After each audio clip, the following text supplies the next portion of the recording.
Chào chị Mai Đức. Hello, xin chào quý vị các bạn. Các con đang ở đâu đây? Quay về Thác Bản Giốc. À rồi, để làm gì? Để còn tham quan. À rồi, mua vé để tham quan à? À rồi, vậy bây giờ chúng ta cùng đi tham quan Thác Bản Giốc xem có gì hay nhá. Nào đi. Đi.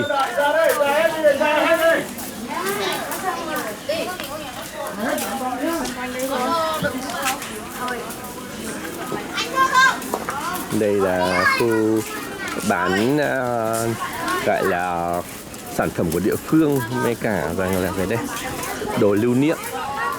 Đây chính là cái lối mà đi xuống thác đây, một con đường đi bộ tương đối dài. Mẹ không muốn đưa vé. Không có đấy được. Vé mỗi người cái đưa và sau đó thì nó sẽ có cái đếm số người trên này. À rồi không, cảm ơn. Ai đầu tiên rồi mẹ ơi? Không cần ai đầu tiên, đỡ rơi. Đấy, đây là cửa soát vé. 3 người đến 2 của con. Đấy.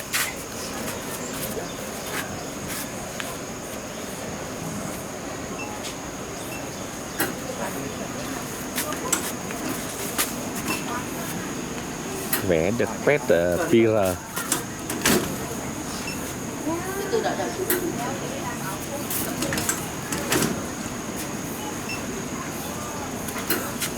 Vâng. Bíp rồi là được. Đi. Có phải cầm lại đấy Thôi đi. Đi, chúng ta chuẩn bị đi Thác Bản Giốc.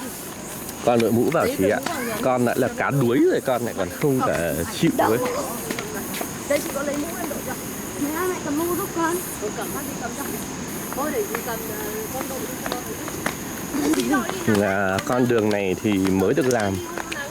Trước là người ta sẽ đi cái con đường từ cái đồn biên phòng kia xuống. Và con đường này thì rõ ràng là được đầu tư bài bản để cho khách du lịch từ già trẻ bé lớn đều có thể là đi được. Đấy.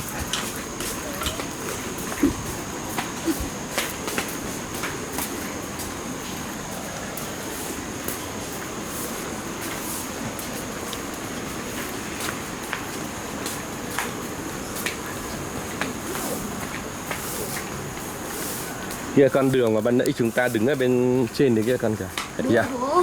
Rồi.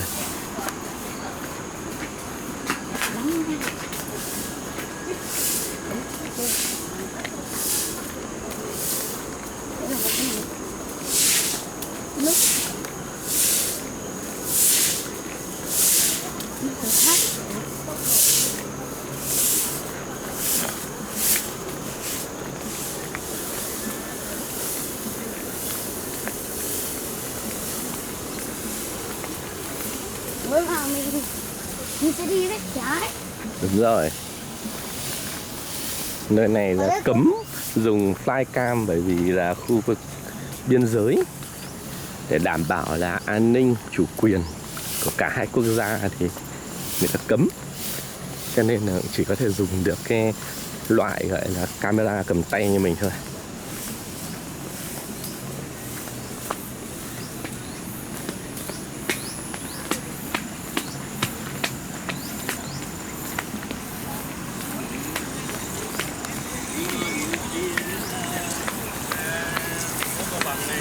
Cơm người về.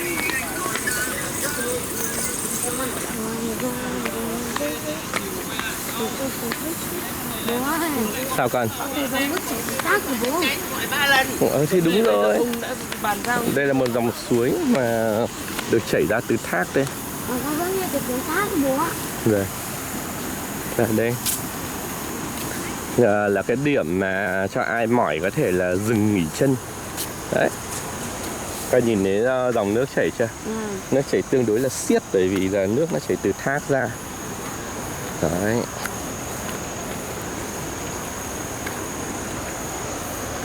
Nước này cực kỳ là mát lạnh.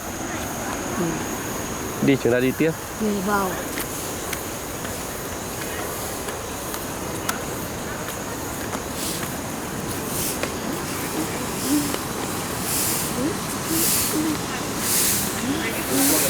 Ôi,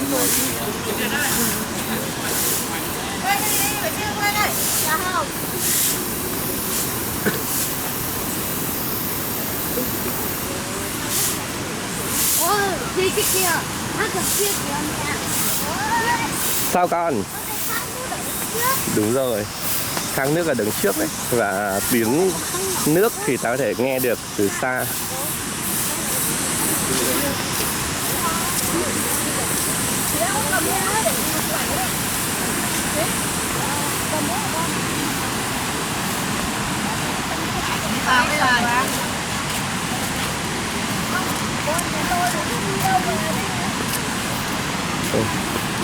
Ngày xưa thì đây nó đã từng là một lối để vào, nhưng bây giờ thì người ta là không cho đi lối này nữa để đảm bảo an toàn.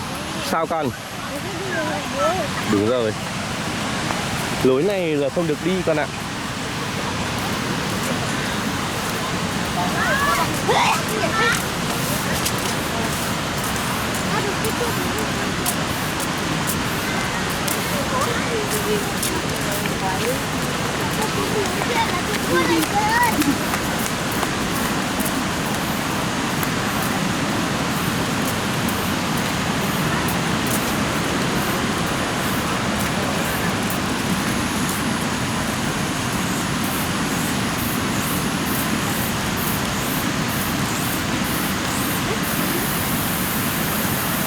Như là thác bố. Rồi. Tí nữa con qua đây con sẽ giới thiệu thác như thế nào nha.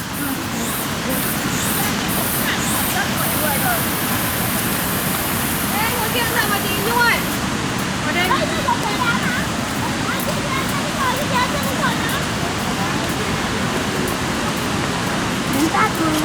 Rồi. Nào hai anh em đi đường trước đi. Nào con nói gì bây giờ? Đội mũ lên chí.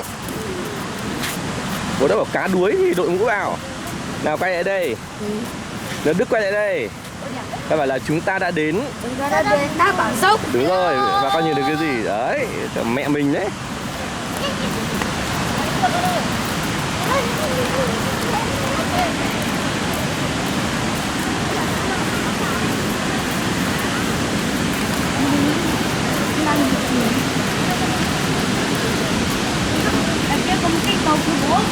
Đúng rồi. Đấy, con nhìn thấy rằng là có hai cái thác. Thác này là thác cái này. Thác bên này là thác Phụ này. Bên này thác này là thác Chính này. Rồi. Đấy, ở đây là dịch vụ chèo thuyền. Và đấy bên kia là của Trung Quốc. Và bên này là của Việt Nam. Ở góc đằng kia là sẽ có một cái cột mốc biên giới. Tí nữa chúng ta có thể ra cột mốc biên giới. Đúng không?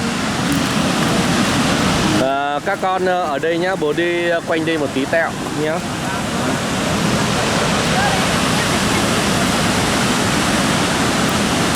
Con đường cũ ở đằng kia, mình đi lại xem rằng là anh cả.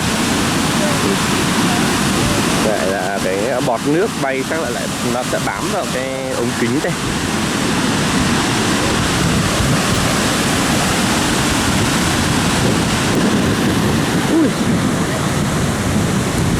Ống kính nhòe quá, ta không lại gần được, tôi thì cũng chả nhìn được cái gì nữa. Đấy.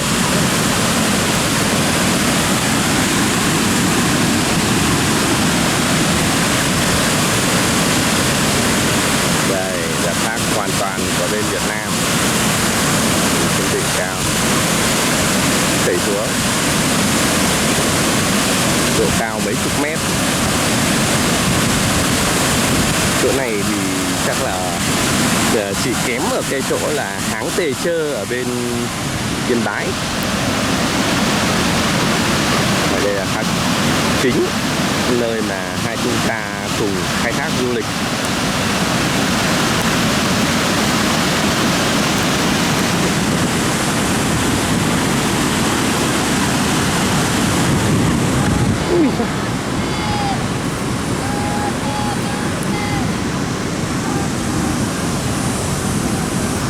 nhìn chung là bọt nước bay vào ống kính, cho nên là khó mà có thể rằng là có được những cái hình ảnh đẹp được.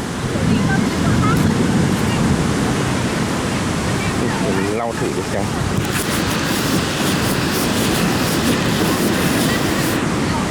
Hy vọng là êm hơn. Đấy, còn ở đây thì ta nhìn lên con đường bên trên. Các bạn nói cái gì? Con bảo rằng là cái thôi, con cảm giác thế nào thôi. Rồi. Rất trời mát. Rồi ở đây thật là mát và thật là thích.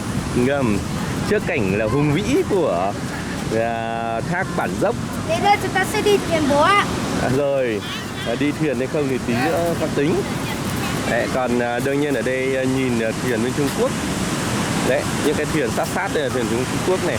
Và những cái mảng ở bên Việt Nam của chúng ta thì nó sẽ khác luôn. Đây là mảng Trung Quốc. Đấy, bên Trung Quốc kia là họ có cái trang trí ở bên mạn sườn. Đấy, sao con? Trung Quốc. Đúng rồi. Có xong chưa để chụp cả nhà. Được rồi. Đấy.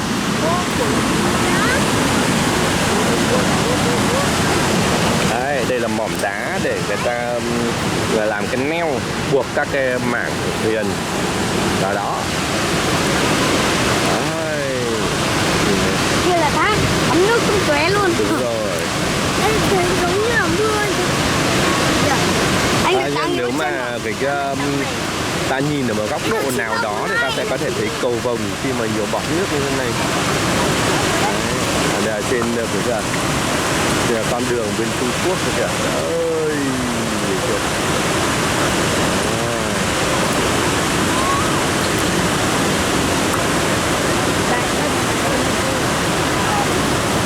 đã là 9:30 bố ạ. rồi, là 9:30 à? Vâng ạ. Rồi. Gần trưa rồi. Đấy, và bên kia thì Trung Quốc cũng xây một con đường để cho người dân đi dạo sát với cả là dòng sông Quây Sơn này. Đấy, có nhìn thấy chưa? Đấy, ở kia lá cờ Trung Quốc đấy. Còn đây là ở Việt Nam, có thể lá cờ Việt Nam ở kia. Đúng rồi. Ở góc chỗ kia nó sẽ có một cái cột mốc chủ quyền biên giới. Tí nữa sẽ ra. Nãy bố định ra nhưng mà thấy là bọt nước ghê quá, cho nên là ướt hết máy quay. Thế là thôi. Đấy. Nhưng mà mẹ đâu rồi? Thì mẹ tranh thủ đi chụp ảnh luôn. Đấy, bên Trung Quốc ở chỗ kia có một cái điểm cảnh là view này tương đối tốt đây. Chỉ tiếc là chúng ta không thể sang bên Trung Quốc được, bởi vì Ở đâu sẽ phải có giấy thông hành bố ạ. đúng rồi. Nào bây giờ nhìn đây, các con bảo là vừa rồi Rồi mình với các bạn cùng tham quan Thác Bản Giốc xong. giờ chưa xong, nên là mới chỉ là xem qua Thác Bản Dốc thôi. Vâng. Nếu khi mà các bạn muốn xem rõ hơn thì các bạn hãy nhấn like, đăng ký, nhấn chuông thông báo, viết bình luận ở phía dưới. Nếu khi mà các bạn muốn đi thuyền thì các bạn có thể là bảo có chưa? Bạn ơi, bạn đi thuyền đi. Con là có tưởng anh ơi, anh muốn đi thuyền cho anh đi với. À thế à? Các bạn hãy like và đăng ký giúp mình để có thể đạt được 1 triệu đồng đấy thì cho các bạn đi đâu cũng được. Rồi. Đấy, bây giờ thì mình sẽ đi chơi lòng vòng một tí nữa để xem rằng là như thế nào. Nếu khi mà mẹ với dì chụp ảnh xong là chúng ta sẽ đi thuyền nha. Rồi bây giờ chúng ta sẽ gọi là xem lại toàn cảnh một lần nữa về là Thác Bản Dốc. Đây, đây là lối xuống này. Đây cả lắm rồi Trung Quốc đấy. Đấy, trên kia là ngọn núi một con đường của chúng ta. Và đương nhiên nhìn con đường phía Việt Nam ta chỉ nhìn thấy là những cái lá cờ thôi. Còn nhìn sang phía Trung Quốc thì nhìn con đường nó kiên cố. Hãy tìm chỗ mát mà đừng đi con. Chỗ trắng nó là mát nhất. Tìm bóng cây nào đấy.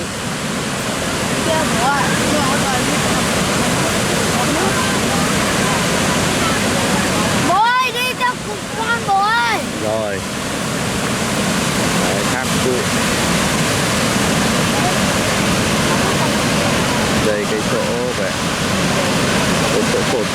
mốc đây.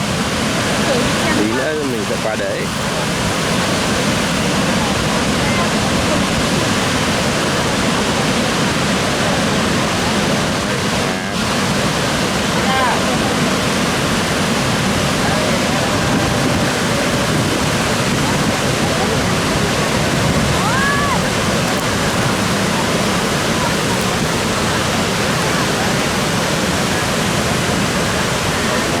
Con đường bên Trung Quốc rồi. Ôi bố, Gì con? ra đây chụp ảnh đi bố. Anh lên chưa? Anh lên đây chưa? Cái nào chưa? Ok, anh vào đây nhá.